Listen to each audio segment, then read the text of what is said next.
Here's the mindful man reading another chapter of Ghost School, entitled Dad. Kate ate the meal slowly as her thoughts turned to her dad and all the fun they used to have. Fun had disappeared from her life with her dad. He had been gone now for just over a year and it had been the worst time of her life. She missed him so much. The only way that she could cope with it was to lose herself in reading. The pain was too great to cope with. She thought it was like the worst headache ever. She knew Dad wasn't. Oh. Is everything okay? Said Mary. Fine, she answered.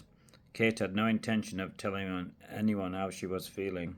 Lovely grub, said Jack. All he seemed to care about was his stomach, thought Kate, annoyed. And once again she really wished her dad was there. Now she had no one to turn to except poor Snowy. But all Snowy could do was meow, but at least he was a good listener. Unfortunately, she felt like crying again, and then she thought of Snowy.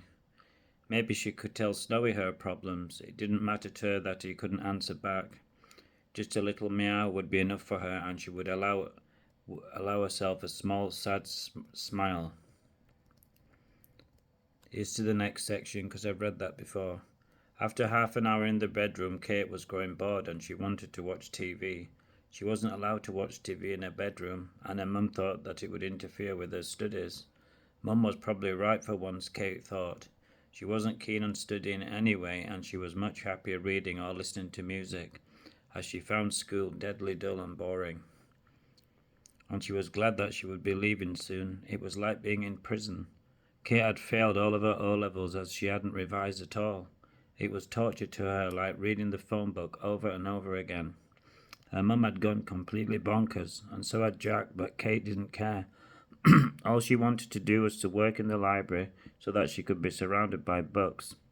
They were a comfort to her. They were her friends.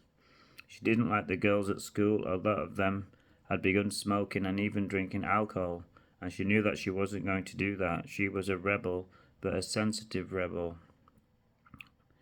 Her real dad had always given her good advice, and whenever she was tempted to join a gang, his voice would pull her back in line like a magnet.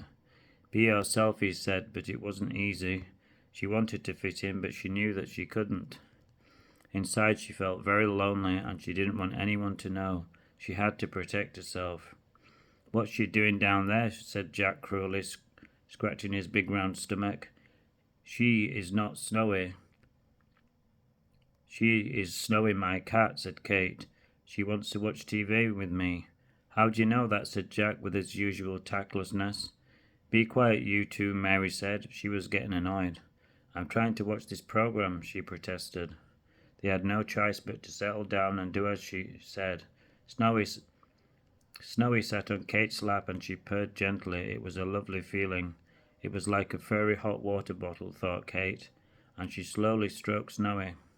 Occasionally Snowy licked at her fingertips, and it was as soft and delicate as falling snowflakes and just as beautiful. Kate hadn't felt as happy for a long time, and Jack and Mary didn't notice they were too glued watching the TV. Snowy didn't take much notice until a cat appeared on the screen, and then she exploded into action. She jumped off Kate's knee like a jack-in-a-box, and then jumped over Mary's knee and slowly made her tea wobble precariously on its saucer, and then he landed on Jack. Jack was just about to dunk his favourite digestive into his hot cup of tea, and then Snowy's paw swiped at the biscuit, and then he knocked the hot tea all over Jack's best jeans. Jack was not happy at all. That bloody cat is a catastrophe, Jack shouted, and that was when the name struck. From then on, her name wasn't Snowy, it was Catastrophe. Well, at least it was to Jack. Kate wasn't pleased with the new name. It was a bit of an insult, but she was pleased that Jack had been covered in crumbs and hot tea. He deserved it, Kate thought, for being such a horrible person. That night, Kate slept with Snowy beside her, and it was a warm, lovely feeling as she drifted off to the sound of contented purring. Hope you like that chapter. Please sub me.